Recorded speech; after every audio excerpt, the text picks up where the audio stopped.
सर्वेभ्यो नमस्कारः। पीताम्बरं करविराजितशङ्खचक्रकौमोदकी सरसिजं करुणासमुद्रं राधासहायमतिसुन्दरमन्दहासं वातालयेशमनिशं हृदि भावयामि। नवमः श्लोकः। वेदान् पुराणनिवहानपि सर्वविद्याः कुर्वन्निजाननगणाच्चतुराननोऽसौ पुत्रेषु तेषु विनिधाय स सर्गवृद्धिमप्राप्नुवंस्तव पदाम्बुजमाश्रितोऽभूत्। पदच्छेदः। वेदान् पुराणनिवहान् अपि सर्वविद्याः कुर्वन् निज आननगणात् चतुराननः असौ पुत्रेषु तेषु विनिधाय सः सर्गवृद्धिम् अप्राप्नुवन् तव पदाम्बुज आश्रितः अभूत्। अन्वयः। सः असौ चतुराननः निजाननगणात् वेदान् पुराणनिवहान् सर्वविद्याः अपि कुर्वन् तेषु पुत्रेषु विनिधाय सर्गवृद्धिम् अप्राप्नुवन् तव पदाम्बुजम् आश्रितः अभूत्। अथ वेदपुराणादीनां सृष्टिं वर्णयति। सः पाद्मः पद्मकल्पारम्भे भगवन्नाभिकमलात् जातः पाद्मः असौ अस्मिन् वराहकल्पे वर्तमानः असौ चतुराननः।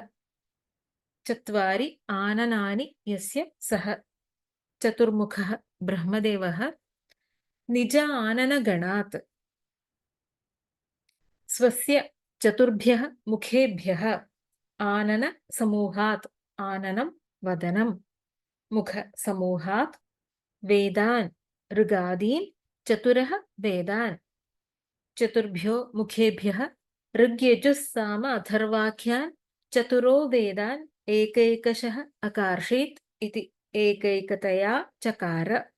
वेदान् पुराणनिवहान् पुराणानां निवहान् निवहः समूहः संक्षेपरूपान् समूहान् अष्टादश पुराणानि सर्वविद्याः सर्वाः विद्याः अष्टादश विद्याः इति एके वदन्ति, चतुर्दश विद्याः सन्ति इति अन्ये वदन्ति।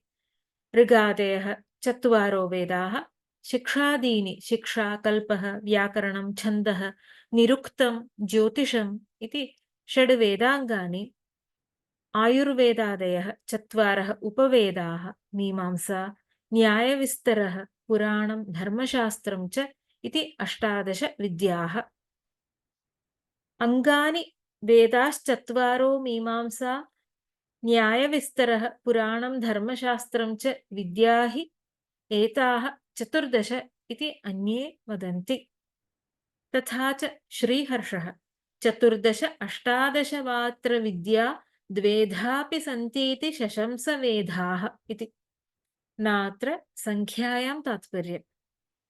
एवं सर्वाः विद्याः अपि कुर्वन् स्मरन् विरचयन् तेषु पुत्रेषु मरीच्यादिषु पुत्रेषु विनिधाय संक्रमय्य अर्पयित्वा सर्गवृद्धिम् अप्राप्नुवन् तथापि सर्गस्य वृद्धिं सृष्टिकर्मणः अभिवृद्धिं वर्धनम् अप्राप्नुवन् अलभमानः चतुराननः त्रिलोक्यां प्रजाविस्तारार्थे नित्यव्यापृतः अपि तदलाभात् तत्र दैवविरोधम् आशङ्क्य तन्निवृत्तये तव भगवतः विष्णोः पदाम्बुजं पदम् अम्बुजमिव पदाम्बुजं पादारविन्दम् आश्रितः अभूत् शरणं गतः अभूत्।